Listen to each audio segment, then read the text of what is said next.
Oh, that yellow shit? The particles. They're dancing because the heat's creating currents. Welcome to another bit of madness! That's right, the game is back. And I'm gonna say it. Alright, so I don't have a whiteboard. I don't have a whiteboard. This incredibly this shit plaster made wall, which chips whenever you plug shit into it, and was owned by a kid who didn't fucking know how to draw. No, it wasn't me. Anyway, yeah. I need to get a hold of a means to write my notes down. I like to have my notes physical, a presence that constantly reminds me of what I need to do next. A lot of people are like, why don't you use this inside the computer? But like I said, I want it to be physical, present in the room. Something I would look up at the ceiling and go, oh, that's what I need to do next. And then I would get up and then I'd go, oh, that's what I need to do next. Might want to wash this wall before I get myself going, because that is all very distracting. But maybe the shit will cover it up. Anyway, enough procrastinating. What's next? So, because I don't have a whiteboard, this video is going to be the thing that pulls me in. I went grocery shopping. Isn't that right, Amy Rose? Oh, don't mind the squid sucking the brain of the frog. My military army. How old am I? Fuck you, that's how old. Okay, so what's going on? There is a bit of code inside of my game which is spawned by the player object. It's actually specifically it's the player collision object. This player collision object handles like all of the necessary spawn shit, and I have kind of figured out from reading the code that might not be a good thing. Specifically, what's going to happen is every time the player exits and leaves a room, it's going to respawn everything, which means that it's either going to cause a collision or it's going to cause a data leak. That's what I'm referring to as when data stacks on top of each other, perpetuity, until the game crashes. Let's say if I set something to spawn a code that checks every step event, which is a second inside of the game, or I think it's a millisecond, I can't remember which one it is, every second in the game, and rather than destroying the one that had been previously checked, it then also just continues to spawn. Just blah! There's a whole crap load of them.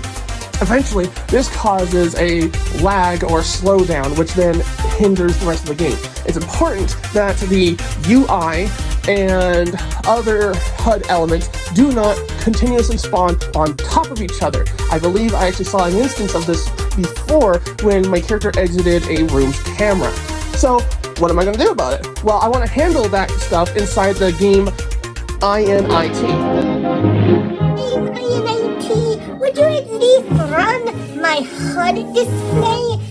No. Game's intelligence object, because that's where all that shit's supposed to be handled.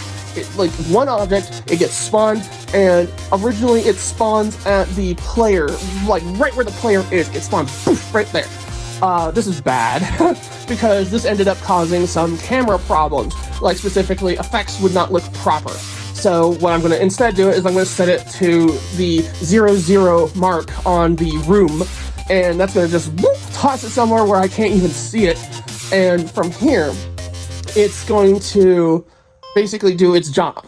But the problem that I'm having right now is that some of the code for the game's INIT is being handled by the player, which checks every step event, blah blah blah. So basically, we need to. What's the smart word of saying fix this shit? We need to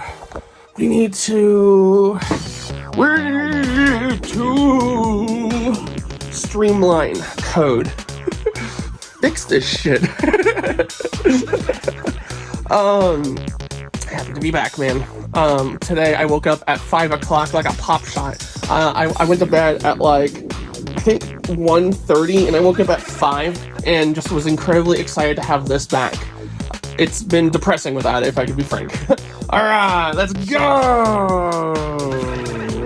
Okay, so I have identified a few problems with the code. There are, in fact, some redundancies which was causing brain leakage. I don't know how to phrase these things because I'm still learning, damn it! Okay, so this is how I would say it. Imagine if a person is talking to you, and then you have to imagine if a person is talking to you, and then you have to imagine if a person is talking to you, and then you have to imagine if a person, you get what I'm trying to say? There is redundancies that are bogging the system down. And, well, that's what this is. This version is, Escape the Island Mark 3, Day 01, Intelligence Backbone. Because I noticed that I needed to redo the intelligence. Along with this, it also conflicts with camera code and some other stuff as well, causing a whole bunch of problems. Here's the thing. When you press play, the game looks like it's running good, but if you let it sit for a while, it ends up shitting itself. So, that's a problem for long plays. Maybe I can jokingly add like a game over timer, and like, you know, you get like 30 minutes of play, and then the character just randomly dies, and like covers up this problem, but hell with that, that's not what I want.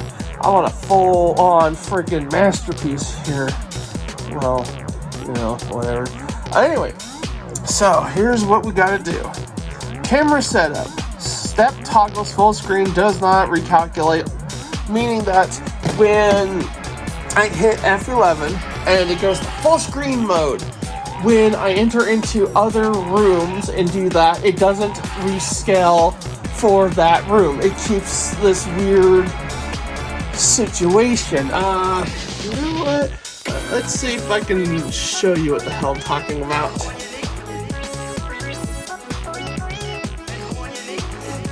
Okay. You see how the screen is displaying? There's like 1, 2, 3, and then 1, 2, 3, 4, 5, 6, 7, 8, 9. Alright?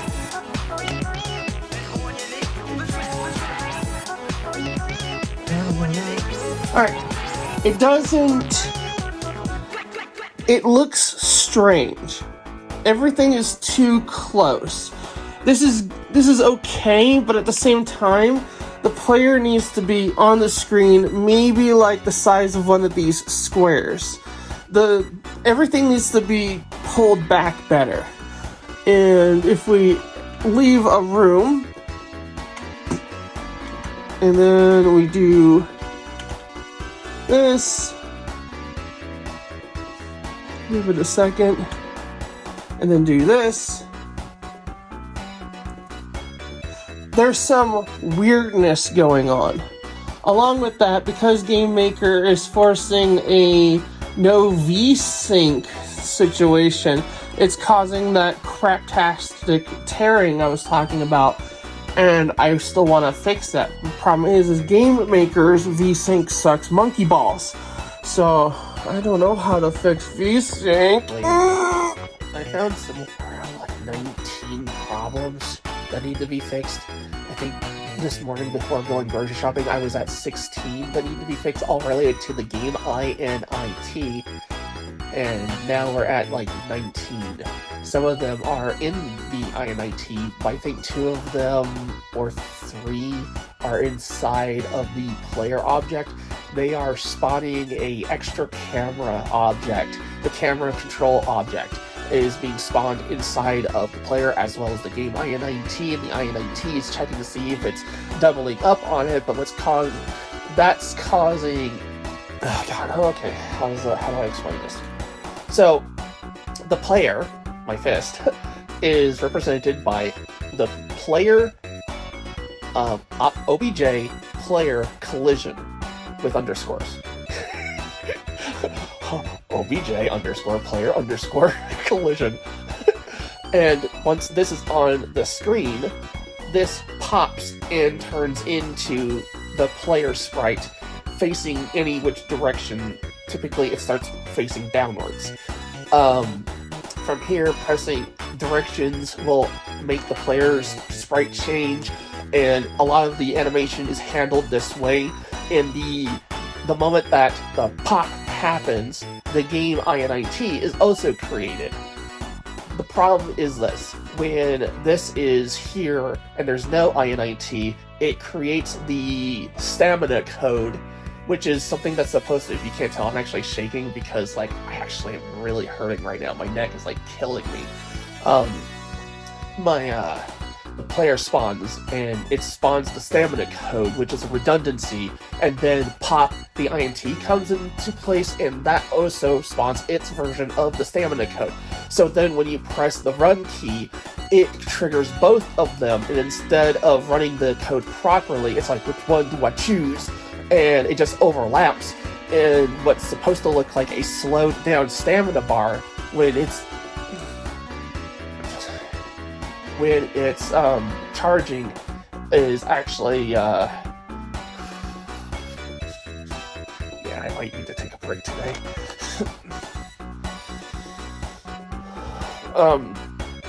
Basically, redundancy codes.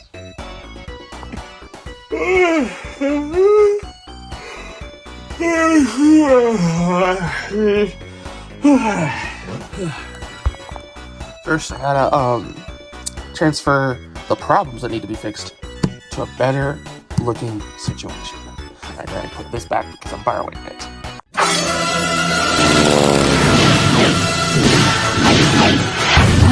Oh yeah, that's some good stuff. Oh yeah, that's doing some great stuff. And gonna stop my frustrations and gonna stop it. Oh god, yes, stab me. Woo! And what does it say? You suck at life. Fuck! From this to this. I feel this is a little bit more clear. It gets the point across. It's concise. And I color coded certain things that way I can see it better. And let's go like instead of scanning the entire document for what I'm looking for, I just look for the green stuff, which is the objects. And I actually, it's gonna be silly, but I didn't do that here. But then I was like, oh wait a minute, I remember I took a class on this. So I started doing it here. That's how my brain works, okay? That's the reason why I can't remember shit. It's like, I'm doing it, and I'm like, do normal stuff, and I do, like, one thing I was taught, you know? I do one thing, but then, like, I was like, oh, wait, I forgot. There it is. Dumbass. Slight new changes to the code. Let's see if it runs. Okay, good. It's running. And if I press F11, full screen. Looking good, looking good. Resolution could, well, not resolution, but I could pull the camera out just a little bit more, I think. Right. I was gonna end it there, but when I pressed F11 to close it, because, you know, I wanted to test it, I thought it would work perfectly. It created black bars on the top and bottom. And now for something completely different. I have to log into that way once in a while.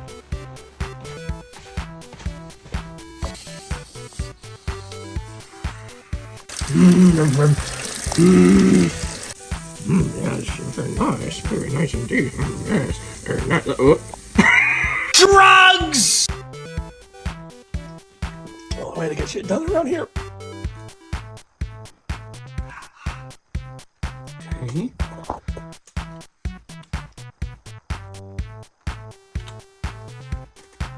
That was not good. Oh yeah, it's squashing. Fix again. That right there is my arm telling me that holding it in this position is a little bit more painful than it should be.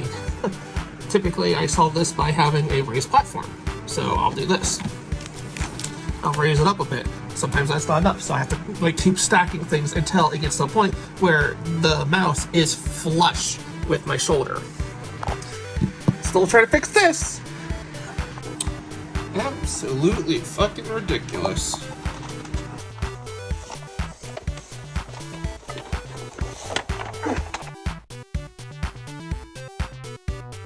Small incremental upgrades. Like it was always there. Don't fucking look at that. Okay.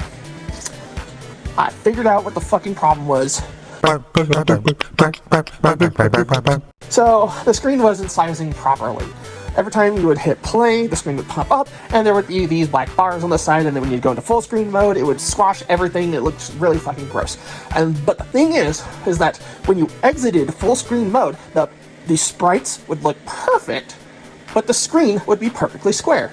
Now, I was tinkering around with it in the code because the game INIT is supposed to handle the port size and the view of the game. So every time I changed something inside the game INIT, I was like, what the fuck's happening? Because nothing was working. No matter how many times I changed the code to fix it, I honestly got so fucking frustrated with it that I walked away for a bit and started just banging my head on a doornail. So, before I show you the fix, let me show you... Okay, well, I'm going to show you two versions of the fix. Well, no, it's fucking English. First of all, if you're going to have an object in your game handling viewports and other such things, it might be a grand idea to fucking learn how this shit works. Why isn't it doing a thing? Okay, for some fucking reason, I don't know what the hell. Okay, I'm gonna save this, make sure it doesn't screw anything up, reopen the room. There it is! Fucking dumbass. Okay, so, in the original versions, MK1 through 2, the viewport display was set by the room that you were in. It was set, every time a new room instance started, the room itself would tell you the viewport. So that was a problem. I had forgotten I did that. I'm kind of like a goldfish. So you see this little thing? You see this right here? This was checked. So let me show you what happens. It's checked, and... well, shit. I think the code's overriding itself now. Okay. You see that health bar right there? See how much space is between it? And that's the problem, right? Okay. The viewport was set to almost a perfect square. That thing. So now when I cycle through it, I fixed it. I even included a button for cycling, which I had an idea for right here. So like, idea, PC exclusive feature. Depending on the physical display, the window version should be the size lower. This right here is the window. Okay, and currently, deactivate that viewport. Currently, the PC that I'm on is running at 1080p, 192 x 1080, and I can go all the way up to 4K. So let's go up to 4K. We're gonna keep changes, minimize this, okay, and go to Game Maker. Okay. See how everything is like minuscule now, right? I can barely see what the fuck I'm doing. Hit run, it auto detects what your display is, and it does it one size smaller. But it also remembers which one you like best. What do you like best? Let's see what happens when in 4K. All right. See, fixed. All right, fixed. And now if I exit this. Where's that? I think that's it right there. So let's go to 720p. Fucking nightmare. Okay, and okay, here we go. Oh my god. Okay, it's on 720p now, and it detects. Look at that. All right, and okay, so watch this. So you press it, and it doesn't resize. Why does it do that? Because 720p is like one of the smallest ones. It doesn't have more options. But then you press it again after 2 times, bam, resizes, and then resizes again. 720p, you're basically locked to 2 sizes. Whatever. That was a pain in the ass. There's my checklist. So let's see here. Camera view in room board. That one is done. Camera object is being made 2 times. That one's done. Okay, we're getting somewhere. This is one of my favorite parts right here. Yeah, Dunzo and Dunzo. Yeah, boy.